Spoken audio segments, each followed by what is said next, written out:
Jeg vil i den her video bevise differentialkvotienten af f af x er lig x i anden i x0 eller hen mod x0. Og det skal lige siges, at i daglig tale, så vil vi kun sige x, hvorimod i beviser, så siger vi x0. Men det vi i hvert fald vil starte med, er at udregne sekanthældningen gennem punkterne P og Q. Og sekanthældningen kan sidestilles med differentialkvotienten. Og den generelle formel for sekanthældningen, eller differentialkvotienten, er APQ, altså A i punkterne P og Q, er lig fx minus fx i 0. Divideret med x minus x i 0. x0. Herefter så bemærker vi, at f af x er lig x i anden, og at f af x i 0, eller f af x0 er lig xl x0 i anden.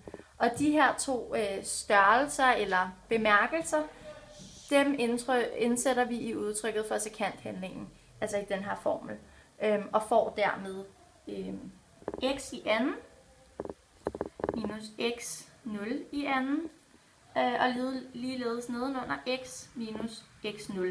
Der sker altså ikke noget. Herefter så bruger vi reglen om, at to tals sum gange de to sammentals differens.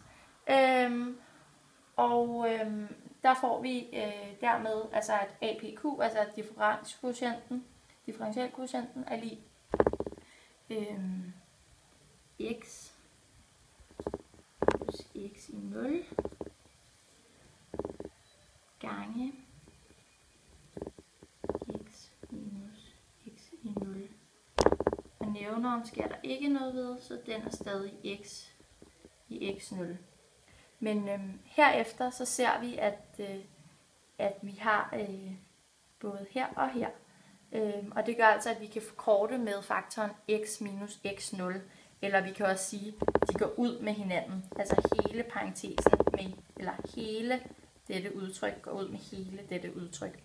Og det gør så, at vi står tilbage med, at APQ, altså differentialkvotienten i punkterne PQ, er lig x plus x i 0.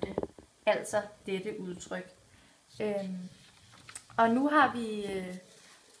er vi nået til et punkt, hvor vi har fået fjernet nævneren, og vi kan lade x gå mod x0, og hvilket endegyldigt gør, at vi dermed kan finde differentialkvotienten, som så bliver x plus x i 0.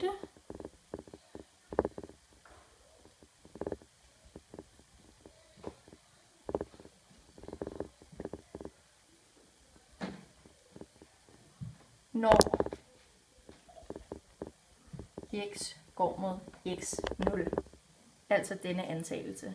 Og vores konklusion er derfor, at funktionen f af x er lig x i anden, altså det vi vil bevise, har differentialkvotienten f